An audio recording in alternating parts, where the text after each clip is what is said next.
কক্সবাজারের সাফজয়ী নারী ফুটবল দলকে সংবর্ধনা দেওয়ার খবর।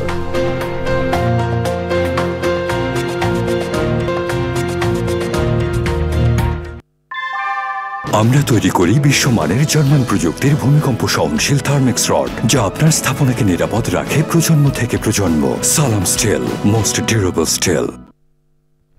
সংবাদ শিরোনামগুলো জানাচ্ছিলাম। এখনকার এই সংবাদ আয়োজন একই সঙ্গে চ্যানেলের ইউটিউব চ্যানেল এবং চ্যানেলের ওটিটি প্ল্যাটফর্ম আইস্ক্রিনে লাইভ স্ট্রিম হচ্ছে। ভারতকে হারিয়ে টানা দ্বিতীয়বার যুব এশিয়া কাপ ক্রিকেটে চ্যাম্পিয়ন হয়েছে বাংলাদেশ। দুবাইয়ের ফাইনালে ভারতকে 59 রানের বড় ব্যবধানে হারিয়ে দ্বিতীয়বার এশিয়ার সেরা হল জুনিয়র টাইগাররা। লাল সবুজের 198 রানের জবাব দিতে নেমে ভারতীয় যুবারা গুটিয়ে গেছে 139-এ। দুর্দান্ত বোলিংয়ে ম্যাচ ও টুর্নামেন্ট সেরা হয়েছেন বাংলাদেশের পেসার ইকবাল হোসেন। আরিফ চৌধুরী রিপোর্ট করছেন।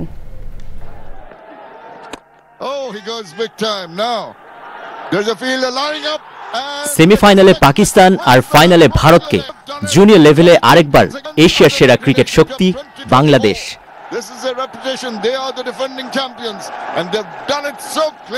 দুবাই আন্তর্জাতিক ক্রিকেট স্টেডিয়ামে বাংলাদেশের আরেকটি শ্রেষ্ঠত্ব অর্জনের উদযাপন।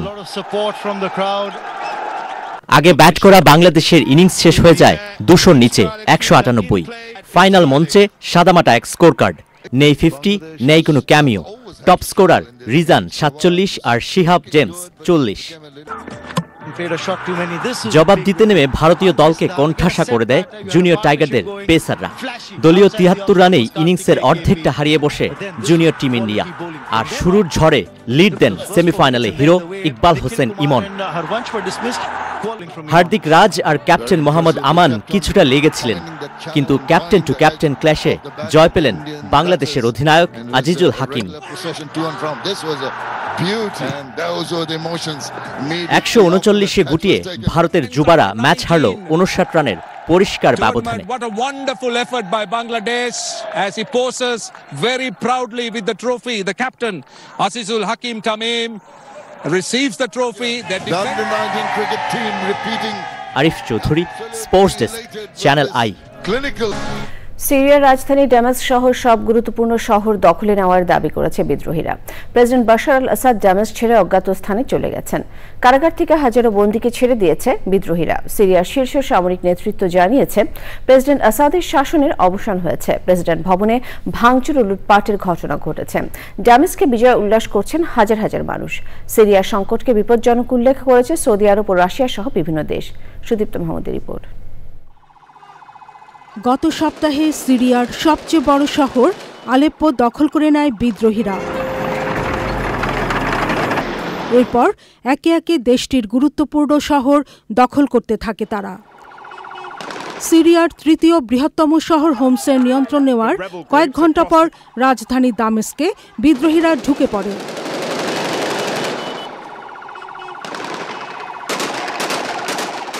রোববার ভোরে প্রেসিডেন্ট বাশার আল আসাদ দামেস্ক ছাড়েন। সিরিয়ার ঊর্ধ্বতন দুজন সেনা কর্মকর্তা বার্তা সংস্থা রয়টার্সকে জানিয়েছেন প্রেসিডেন্ট আসাদ বিমানে করে দামেস্ক ছেড়েছেন, তবে গন্তব্য অজানা।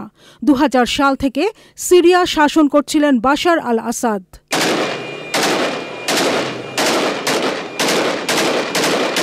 বিদ্রোহীরা রাষ্ট্রীয় বেতার, টেলিভিশন, দামেস্ক আন্তর্জাতিক বিমানবন্দর ও সাইয়েদানিয়া সামরিক কারাগারের নিয়ন্ত্রণ নিয়েছে।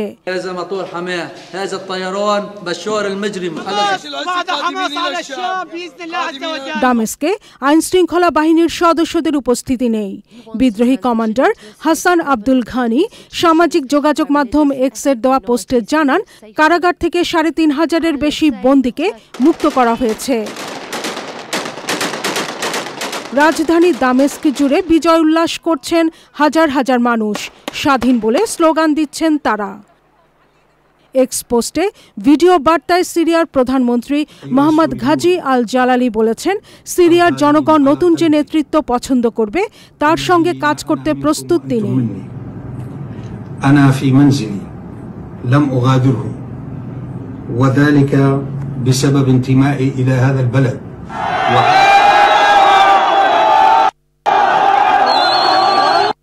সিরিয়া সংকটকে বিপজ্জনক বলে উল্লেখ করে রাজনৈতিক সমাধানের আহ্বান জানিয়েছেন কাতার, সৌদি আরব, জর্ডান, মিশর, ইরাক, ইরান, তুরস্ক ও রাশিয়া।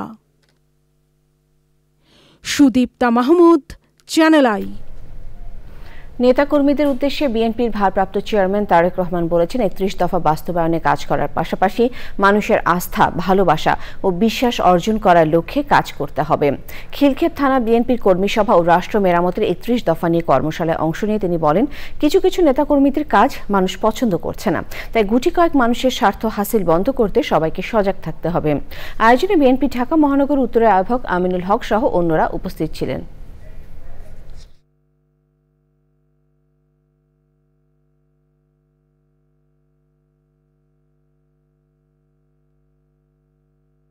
সবচেয়ে বড় পুঁজি হচ্ছে জনগণের সমর্থন, সবচেয়ে বড় আমাদের শক্তি হচ্ছে জনগণের সমর্থন। এই সমর্থনকে আমাদের যে কোনো ভাবে এই সমর্থনকে আমাদের পক্ষে রাখতে হবে। যে কোনো ভাবে বলতে কিন্তু আমি বুঝিয়েছি পজিটিভ ভাবে,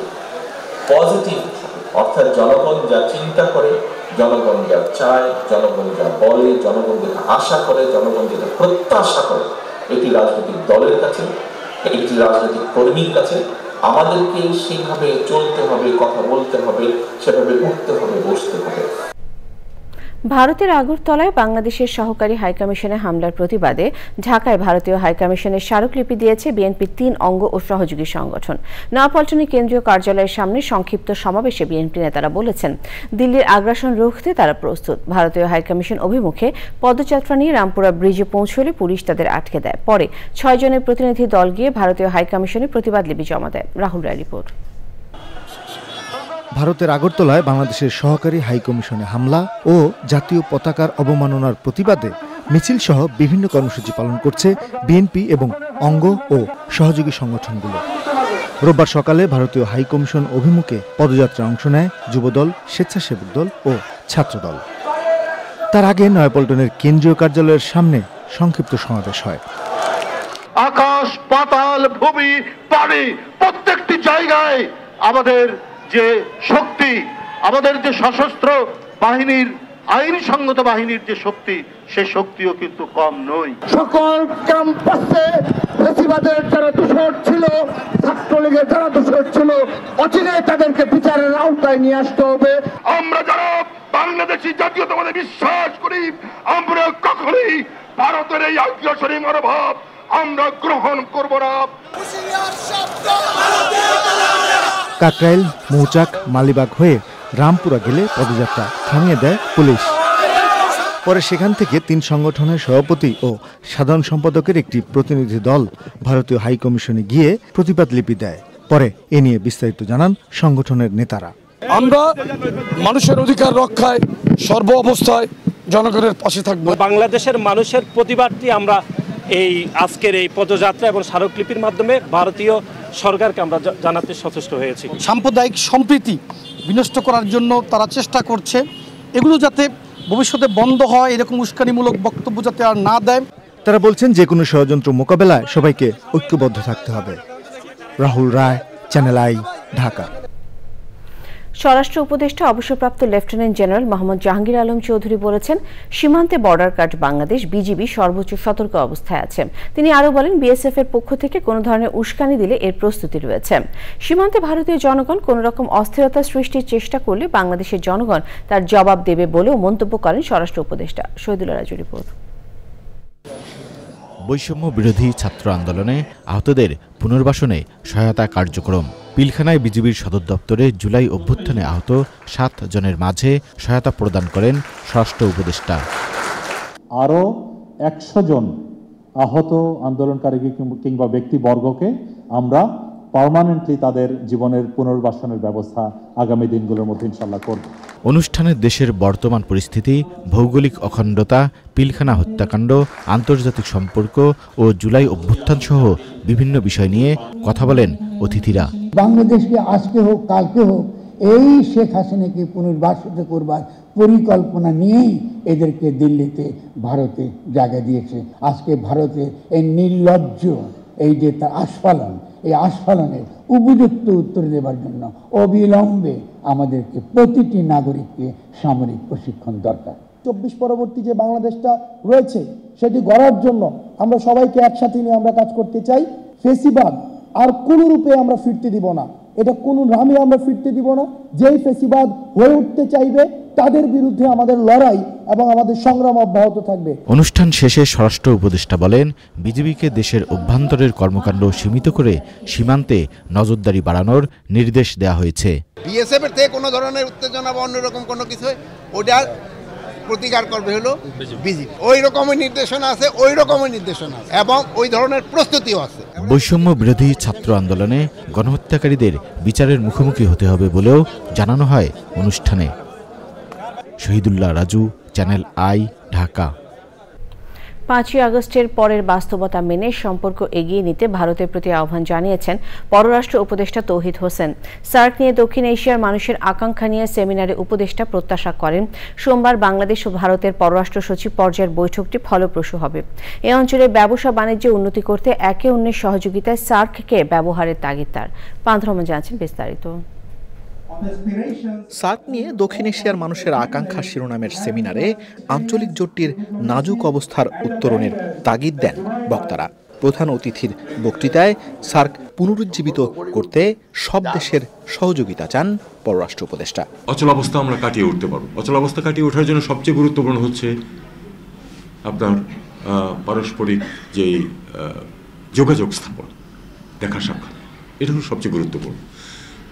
আপনারা জানেন যে আগামীকাল এখানে ভারতের পররাষ্ট্র সচিব আসছেন, আমাদের পররাষ্ট্র সচিবের সাথে আলাপ করবেন। এটা কিন্তু একটা স্ট্যান্ডিং মেকানিজম, এটা অস্বাভাবিক কিছু না। প্রতি বছর একজন যান ওপাশে, পরের বছর ওপাশ থেকে একজন আসেন পররাষ্ট্র সচিব পর্যায়ে। এটা ফরেন অফিস কনসালটেশন বলা হয় এটাকে, দীর্ঘদিন যাবৎ চলছে এবং তারই অংশ হিসেবে তিনি আসছেন। আমি আশা করব যে তারা একটা ফলপ্রসূ আলোচনা করবেন। সোমবার ভারতের পররাষ্ট্র সচিব বিক্রম মিশ্রির ঢাকা সফর নিয়েও আশাবাদ ব্যক্ত করেন উপদেষ্টা। কোনো সমস্যার সমাধান করতে হলে প্রথমে স্বীকার করতে হবে যে সমস্যাটা আছে, এবং আমাদের একইভাবে প্রথমে স্বীকার করতে হবে যে 5 আগস্টের আগে এবং পরে ভারতের সাথে সম্পর্কে নিশ্চয়ই একটা গুণগত পরিবর্তন হয়েছে। এটা মেনে নিয়ে আমাদেরকে চেষ্টা করতে হবে সম্পর্ককে এগিয়ে নিতে। এটা আমি সেই সূত্রেই কিন্তু আমি প্রপোজ করেছিলাম প্রথমে যে আমাদের যে মেকানিজম আছে ফরেন অ্যাফেয়ার্স কনসালটেশন, আমরা এটা শুরু করি এবং এটা আমরা শুরু করছি। 10 বছর সার্কের শীর্ষ সম্মেলন হয় না উল্লেখ করে উপদেষ্টা এই অঞ্চলের মানুষের ভাগ্য উন্নয়নে রাজনৈতিক নেতৃত্বকে উদ্যোগ নেয়ার আহ্বান জানান। আঞ্চলিকভাবে একটা স্বাভাবিক সম্পর্কে ফিরে যাই। পান্থরহমান, চ্যানেল আই, ঢাকা। প্রধান উপদেষ্টা ডক্টর মোহাম্মদ ইউনূসের বিরুদ্ধে শ্রম আইনের 5 মামলা বাতিল করে হাইকোর্টের দেওয়ার রায় বহাল রেখেছেন সুপ্রিম কোর্টের আপিল বিভাগ। তার প্রধান আইনজীবী বলেছেন, ডক্টর ইউনূসের বিরুদ্ধে আরও 120টি বেশি মামলা আছে, যা আইনের গতিতেই চলবে। প্রধান উপদেষ্টা হিসেবে তিনি বিশেষ সুবিধা নিতে চান না। পরাগ আজমের রিপোর্ট। প্রস্তাবিত ট্রেড ইউনিয়ন ঘিরে কর্মীর চাকরিচ্যুতির অভিযোগে নোবেলজয়ী অর্থনীতিবিদ ডক্টর মোহাম্মদ ইউনূসের বিরুদ্ধে শ্রম আদালতে 5টি মামলা করা হয়। গত 24শে অক্টোবর ওই 5 মামলার কার্যক্রম বাতিল করে রায় দেন হাইকোর্ট। ওই রায়ের বিরুদ্ধে রাষ্ট্রপক্ষের লিভ টু আপিলের শুনানি শেষে রোববার আদেশ দিয়েছেন বিচারপতি আশফাকুল ইসলামের নেতৃত্বে 3 বিচারপতির বেঞ্চ। আজকে আপিল বিভাগে রাষ্ট্রের তরফ থেকে criminal petition for leave to appeal file করা হয়। শুনানি অন্তে এই ক্রিমিনাল পিটিশনগুলো খারিজ করে দিয়েছেন আপিল বিভাগ, অর্থাৎ হাইকোর্ট বিভাগের রায় বহাল। এর ফলে এই ক্রিমিনাল মামলাগুলো প্রফেসর ইউনূসের এগেইনস্টে আর চলবে না। প্রফেসর ডক্টর মোহাম্মদ ইউনূসের বাকি মামলাগুলোকেও হয়রানিমূলক বলছেন তার প্রধান আইনজীবী। 120 বা 25-30টার মতো মামলা হবে। এগুলি লেবার কোর্টে, এগুলি কিন্তু ক্রিমিনাল মামলা না। ক্রিমিনাল মামলা হয়েছিল 2টা, একটা লেবার কোর্টে আর একটা হয়েছিল অ্যান্টি কারাপশন যেটা অ্যাপিলেট ডিভিশনে আছে। আর বাকি মামলাগুলি হচ্ছে শ্রমিকদের বিভিন্ন বেতন টেতন সংক্রান্ত পাওয়া সম্পর্কে। এইখানে ডক্টর ইউনূস সাহেবের কোনো সংশ্লিষ্টতা নাই। এই মামলাগুলি লেবার কোর্টে চলছে মামলা, আমরা সেই আইনের গতিতে চলছে। প্রফেসর ডক্টর মোহাম্মদ ইউনূস বাংলাদেশের প্রধান উপদেষ্টার কারণে যেন কোনো মামলা আইনের বাইরে এটা যেন না হয়, ওনার প্রভাব প্রতিপত্তি দেখিয়ে যেন মামলা প্রত্যাহার করা না হয়, তার জন্য ওনার কাছ থেকে সুনির্দিষ্ট নির্দেশনা রয়েছে। আইনজীবী বলেছেন, ডক্টর মোহাম্মদ ইউনূসের বাকি মামলাগুলো আইনিভাবেই মোকাবেলা করা হবে। পরাগ আজিম, চ্যানেল আই, ঢাকা। ছাত্র জনতার অভ্যুত্থান চলাকালে জুলাইয়ের মাঝামাঝি সময় পুলিশের ছোড়া স্প্রিন্টারে চোখ হারিয়েছেন অনেকে। উন্নত চিকিৎসার আশায় ভর্তি হয়ে আছেন রাজধানী জাতীয় চক্ষু বিজ্ঞান ইনস্টিটিউটে। দেশে যথাযথ চিকিৎসা না থাকায় বিদেশে নিয়ে চিকিৎসা করানোর দাবি তাদের। আলাল আহমেদের ভিডিওচিত্র, লায়লা নৌসিনের রিপোর্ট। রাজধানীর তেজগাঁও কলেজের ছাত্র আরিফুল ইসলাম তনয় গত 18 জুলাই রাজধানীর শনিরাখড়ায় পুলিশের ছোড়া স্প্রিন্টার এসে লাগে আন্দোলনরত তনয়ের চোখে। তখন থেকে দৃষ্টিহীন এক চোখ নিয়ে ভর্তি আছেন জাতীয় চক্ষু বিজ্ঞান ইনস্টিটিউটে। এক চোখের আপনার টোটালি আমি দেখি না, এটাতে আপনার স্প্রিন্টার আছে আমার দুইটা। বাম চোখের এটা বর্তমানে ডাক্তার বলতেছে বাম চোখে দেখার কোনো সম্ভাবনাই নাই, আর এটা হলো আপনার স্টোনায় বসানো আর কি চিন্তা ভাবনা করতেছে যে আপনার পাথরের চোখ বসাবে। একই দিনে যাত্রাবাড়ির সাইনবোর্ড এলাকায় পুলিশের ছড়রা গুলি এসে লাগে পটুয়াখালীর ব্যবসায়ী মোহাম্মদ নূর আলমের চোখে। এখন স্প্রিন্টার নিয়ে অনিশ্চিত এক লড়াইয়ে থাকা এই ব্যবসায়ী জানালেন নানা দাবি দেওয়ার কথা। 6টা গুলি আমার চোখে এখনো আছে, কিন্তু এই বাম চোখের গুলি একটাও বের করতে পারে নাই, আদৌ করতে পারবো না তারা বলছে। আর আমার চেস্টে 1 থেকে 150 প্লেট এখনো আছে, যা স্প্রিন্টার যেটা ওই প্লেটগুলো এখনও বের করা হয়নি। এমনকি আমার প্রাইভেট জায়গা, যেখানে প্রাইভেট জায়গা সেখানেও আমার স্প্রিন্টার ওখানেও লাগছে, ওগুলো এখন পর্যন্ত বের করা হয় নাই। এখন পর্যন্ত হসপিটাল আছে, কারণ কি বাইরের কথা বলে বারবার যে বাইরে গেলে আপনাদের সুচিকিৎসার ব্যবস্থা করা হচ্ছে আপনাদের জন্য, এই সমস্ত আশা নিয়ে। আহতদের উন্নত চিকিৎসার জন্য বিদেশে নেওয়ার বিষয়টি পুরোটাই মেডিকেল বোর্ডের সিদ্ধান্তের ওপর নির্ভরশীল বলে জানান দায়িত্বরত ছাত্র প্রতিনিধি। একটা পেশেন্ট যাদেরকে ডাক্তাররা মনে করেন যে ফরেন ট্রিটমেন্ট দরকার, তাদেরকে নিয়ে মেডিকেল বোর্ড হয়। এখন এই মেডিকেল বোর্ডে যে স্পেশালিস্ট ডাক্তাররা থাকে, তারা যদি অ্যাপ্রুভ করে বা তাদের যদি মনে হয় যে এই পেশেন্টটাকে বাইরে পাঠালে আউটকাম পজিটিভ আসবে, সেক্ষেত্রে শুধুমাত্র তাদেরকে বাইরে অ্যাপ্রুভ করা হয়। চোখ হারানো এই আহতদের প্রত্যাশা বিপ্লবের সৈনিক হিসেবে যথাযোগ্য মর্যাদা ও উন্নত চিকিৎসার। Laila Nowshin, channel I, Dhaka.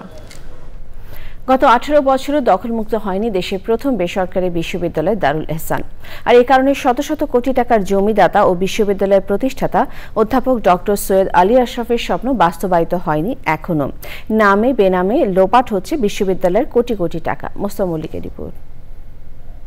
Islamabad, Jakarta ও কায়রোতে পরপর কয়েক বছরের বিশ্ব মুসলিম মনীষী সম্মেলনে দারুল ইহসান বিশ্ববিদ্যালয় প্রতিষ্ঠার সিদ্ধান্ত হয়।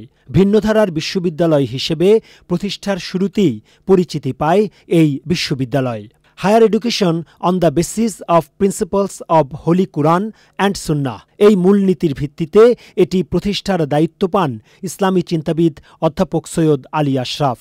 1986 সালে 6 সদস্যের দারুল ইহসান ট্রাস্ট গঠন করেন তিনি। সাভারের গণকবাড়িতে নিজের 13 একর জমি দান করে দেন বিশ্ববিদ্যালয়কে। নিজের থাকার অংশটুকু বাদে ধানমন্ডির 9A রোডের 21 নম্বর প্লটের নিজের 2টো বাড়িও দান করেন। 1993 সালে সরকারি অনুমোদন পায় বিশ্ববিদ্যালয়টি, কিন্তু 2006 সালে বিশ্ববিদ্যালয়ের সম্পত্তিতে ভাগ বসাতে আসে প্রভাবশালী একটি রাজনৈতিক মহল। এশারফ হোসেন নামে এক ব্যক্তি, সে দুর্নীতি করেছিল, এই জন্য তাকে বিতাড়িত করা হয়েছিল। সে করল কি, 2006 সালে এই দারুল ইহসান ট্রাস্টের রেজিস্ট্রেশন ক্যান্সেল করবার জন্য একটি মামলা করলো সহকারী জজের আদালতে ঢাকাতে। সে রেজিস্ট্রেশন স্থগিত করবার জন্য আর একটা দরখাস্ত করলো, কিন্তু কোর্ট রেজিস্ট্রেশন স্থগিত করলো না, রেজিস্ট্রেশন চললো। প্রতিষ্ঠাতা সৈয়দ আলী আশরাফের মৃত্যুর পর বাধাগ্রস্ত হতে থাকে শিক্ষা কার্যক্রম। বিশ্ববিদ্যালয় মঞ্জুরি কমিশন থেকেও আসে নিষেধাজ্ঞা। ভিত্তিহীন মামলাগুলো আদালতে বাতিল হলেও আজও সম্পত্তি বুঝে পায়নি ট্রাস্টি বোর্ড। সম্প্রতি ঢাকার পুলিশ সুপার ও সাভার উপজেলা নির্বাহী কর্মকর্তাকে প্রয়োজনীয় ব্যবস্থা নিতে চিঠি দিয়েছে ঢাকা জেলা প্রশাসক কার্যালয়। আমাদের তো বৈধ কমিটি, আমি বৈধ চেয়ারম্যান, কোর্ট অর্ডার দিয়েছে, কিন্তু আইন শৃঙ্খলা বাহিনীও আসছে না, করছে না। তো আমরা তো এই ডাকাতের মতো জোর জবরদস্তি করে ঢুকতে চাই না। তাদের মাছের বাজার, তরকারির বাজার, এগুলো হলেই যথেষ্ট, লেখাপড়ার তো দরকার নেই তাদের। ট্রাস্টি দাবিদারদের বিরুদ্ধে হাজার হাজার জাল সার্টিফিকেট বিক্রি করে শিক্ষার্থীদের জীবন ধ্বংস করে দেওয়ারও অভিযোগ তাঁর। অনেক, মানে হাজার হাজার হাজার হাজার লাখ, 3টে ইউনিভার্সিটি অল্প আয়াসে লেখাপড়া না করে সার্টিফিকেট নিয়েছে, তারা পয়সা দিয়ে সার্টিফিকেট নিয়েছে, কোটি কোটি টাকা তারা আয় করেছে। তবে ট্রাস্টের দাবিদার অন্য একটি পক্ষ বলছে তারাই বৈধ। সৈয়দ আলী আশরাফ মৃত্যু পর্যন্ত আসিল 9 জন, এটা বাড়তে বাড়তে 26 জনে পৌঁছাইছে।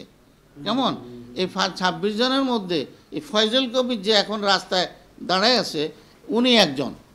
26 জনের যে বডি কন্টিনিউ করছিল, সেই বডি এইটার বিরুদ্ধে একটা কেস করছে, কমিটির ব্যাপারে আমার তো কমিটি নিয়ে তো সমস্যা।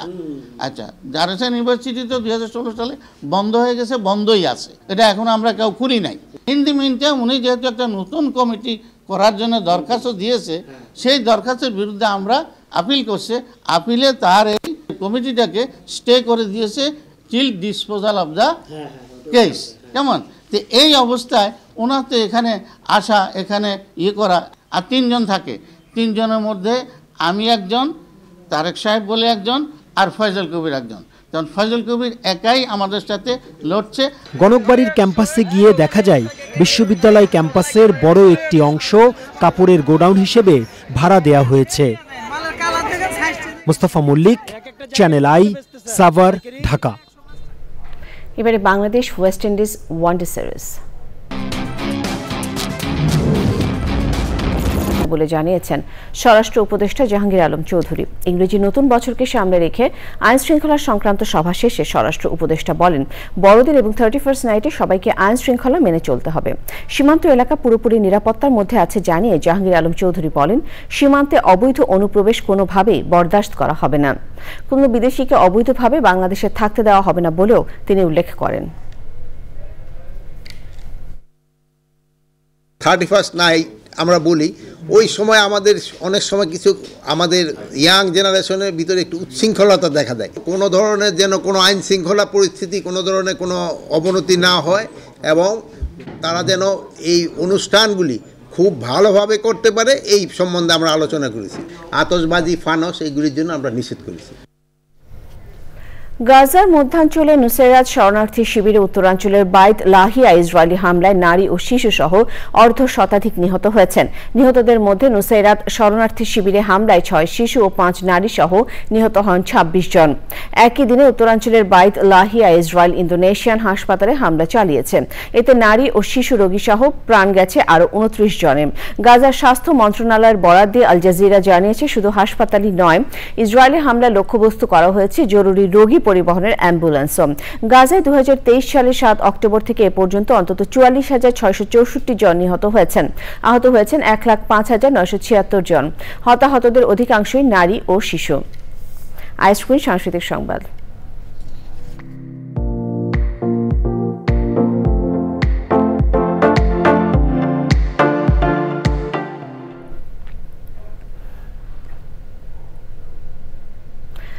বিনোদনের স্মার্ট দুনিয়া ওটিটি প্ল্যাটফর্ম আইস্ক্রিন। এই প্ল্যাটফর্মে প্রদর্শন করা হচ্ছে ক্লাসিক সব নাটক, সিনেমা ও সিরিজ। একই ধারাবাহিকতায় আইস্ক্রিনে প্রদর্শন করা হচ্ছে নতুন নাটক স্টেশন। নাটকটিতে অভিনয় করেছেন খায়রুল বাশার এবং সাফা কবির। রোমান্টিক ড্রামা স্টেশন পরিচালনা করেছেন তারেক রহমান। 7 নভেম্বর থেকে আইস্ক্রিনে দেখা যাচ্ছে নাটকটি।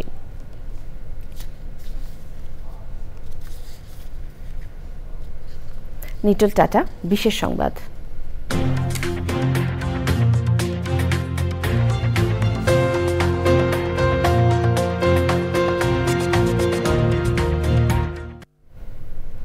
সাফজয়ী নারী ফুটবল দলকে সংবর্ধনা দিয়েছে বাংলাদেশ অলিম্পিক অ্যাসোসিয়েশন।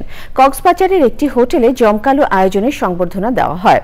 এ সময় অলিম্পিক অ্যাসোসিয়েশন ও সেনাবাহিনীর পক্ষ থেকে সাবিনাদের হাতে 1 কোটি টাকার চেক তুলে দেওয়া হয়। অনুষ্ঠানে প্রধান অতিথি ছিলেন সেনাবাহিনী প্রধান জেনারেল ওয়াকারুজ্জামান, নৌবাহিনী প্রধান অ্যাডমিরাল এম নাজমুল হাসান, বিমান বাহিনী প্রধান air chief marshal Hasan Mahmud Khan এবং বাফুফের সভাপতি তাবিত আওয়াল অনুষ্ঠানে উপস্থিত ছিলেন। আমাদের নারী ফুটবল দল একটা গর্বের জায়গা। এখানে নারী ফুটবল দল আন্ডার 15 এবং আন্ডার 18 অত্যন্ত ভালো ফল করে আসছে। আমি নারী ফুটবল দলকে আবার অভিনন্দন জানাচ্ছি এবং কৃতজ্ঞতা জানাচ্ছি যে তারা আমাদের এই আমন্ত্রণে এখানে এসেছে। আপনাদের আজকের আয়োজনের জন্য কিন্তু আমরা গর্বিত। আপনাদের এই আন্তরিকতা দেখে আমরা সত্যি অনুপ্রাণিত। আমরা বিশ্বাস করি যে এই সাপোর্টটা আজকে পাওয়াতে আমাদের বাংলাদেশের নারীরা খালি এখন সাফ না, এখন AFC কাপও জয়লাভ করার স্বপ্নও দেখবে, আর ইনশাআল্লাহ একদিন ওরা ফাইনালসে খেলতে পারবে, সেটা আমাদের প্রত্যাশা। কৃষি সংবাদ।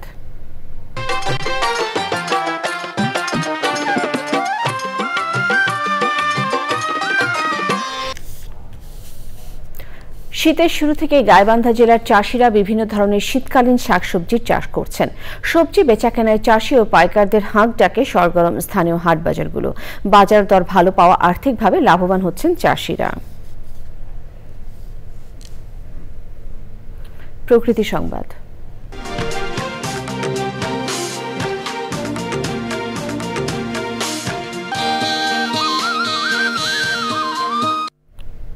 সবুজে সাজে বাংলাদেশ স্লোগানে নোয়াখালীতে বৃক্ষরোপণ ও চারা বিতরণ করেছে প্রকৃতি ও জীবন ক্লাব। পাওয়ার গ্রিড ও প্রকৃতি ও জীবন ফাউন্ডেশনের সহযোগিতায় 22,000 ফলদ, বনজ ও ঔষধি গাছের চারা বিতরণ করা হয়। পরিবেশের ভারসাম্য রক্ষায় ব্যাপক সবুজায়নে জোর দিয়েছেন বিশিষ্টজনেরা।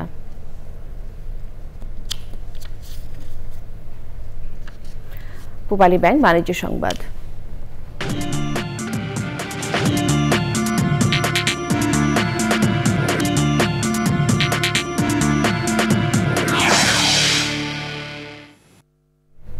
বাংলাদেশের রফতানি আয় বাড়ছে। নভেম্বরে রফতানি আয় এসেছে $411.97 কোটি। রফতানি উন্নয়ন ব্যুরো জানিয়েছে, চলতি বছরের নভেম্বরে টানা চতুর্থ মাসের মতো রফতানি বেড়েছে। এছাড়া বৈশ্বিক অর্থনীতির পরিস্থিতির উন্নতির কারণে কার্যাদেশও বেড়েছে। দেশের বার্ষিক রফতানি আয়ের 80% বেশি আসে তৈরি পোশাক খাত থেকে। নভেম্বরে এই খাতের বার্ষিক প্রবৃদ্ধি হয়েছে 16%। ইপিবির পরিসংখ্যানে দেখা যায়, ওভেনে পোশাকে 20% এবং নেটওয়ার্ক খাত 12.8% রফতানি বেড়েছে। আবারও বিরতি নিচ্ছে, ফিরে এসে যা দেখবেন। আজ আবারও আমন্ত্রণ। চ্যানেল আই এর সাবেক অনুষ্ঠান প্রযোজক শওকত আলীর মা মোসাম্মদ ওজিয়া বেগম মারা গেছেন। ইন্না লিল্লাহি ওয়া ইন্না ইলাইহি রাজিউন। সকাল 8:15 রাজধানী গোরানে তিনি মৃত্যুবরণ করেন। তার বয়স হয়েছিল 75 বছর। মোসাম্মদ ওজিয়া বেগমের মরদেহ তার গ্রামের বাড়ি চট্টগ্রামের সন্দ্বীপে নিয়ে যাওয়া হয়েছে। বাদ এশা জানাজার নামাজের পর তাকে দাফন করার কথা রয়েছে।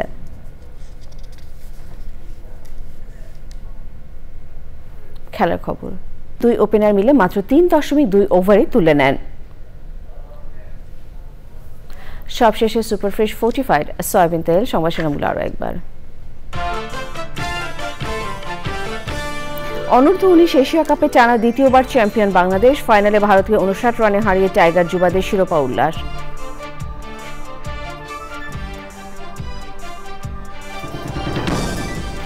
বিদ্রোহীরা সিরিয়া দখলের পর বিমানে দেশ ছেড়ে অজ্ঞাত স্থানে বাশার আল আসাদ।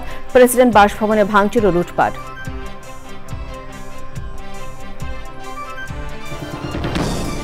মিথ্যা কলঙ্কের সম্প্রীতি নষ্ট করা যাবে না, বিএনপির হুঁশিয়ারি। আগরতলায় বাংলাদেশ মিশনে হামলায় ভারতীয় হাইকমিশনের প্রতিবাদ লিপি।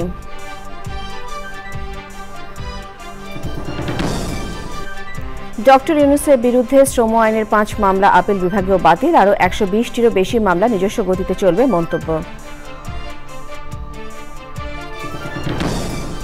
18 বছরে দখলমুক্ত হয়নি দেশের প্রথম বেসরকারি বিশ্ববিদ্যালয় দারুল এহসান। নামে বেনামে কোটি কোটি টাকা লোপাটের অভিযোগ।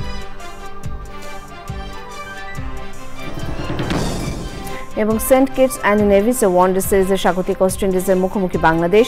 জয় দিয়ে সূচনায় আত্মবিশ্বাসী টিম টাইগার্স।